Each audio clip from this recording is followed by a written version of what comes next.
জয় জগন্নাথ, জয় জগন্নাথ, জয় জগন্নাথ, জয় Jagannath. Hello hello hello guys, তো আজকে আবার চলে এলাম একটা খুবই ইউনিক ব্লগ নিয়ে। তো আজকে আমরা জগন্নাথ বাড়িতে ভোগ দিয়েছিলাম, তো সেটার পুরো এক্সপিরিয়েন্সটা তোমাদের কাছে শেয়ার করব। তো সকাল সকাল একদম বেরিয়ে পড়েছিলাম আমি আর মায়ের কিছু কেনাকাটা বাকি ছিল, তো একটার পর একটা জায়গায় দাঁড়িয়ে তারপরে ফাইনালি আমরা একদম সকাল সকাল চলে এলাম জগন্নাথ মন্দির, মাহেশ জগন্নাথ মন্দির। তো সেখানে আজকে আমরা ভোগ দিচ্ছিলাম। তো সকাল সকাল গিয়ে দেখি ওখানে সমস্ত অ্যারেঞ্জমেন্টস হচ্ছে, সবাই ওনারা রান্নাবান্না যা কিছু হবে তার জন্য যে কাঁচা সবজি থাকে সেগুলোকে কাটছেন।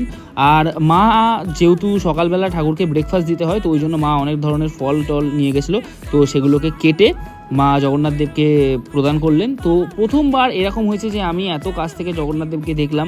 আগেও অনেকবার এসেছি কিন্তু এত কাছ থেকে কোনোবার দেখা হয়নি, মনটা একদম ভরে গেল। তো আমরা এখানে জগন্নাথ দেবকে মালাও নিবেদন করেছিলাম। তো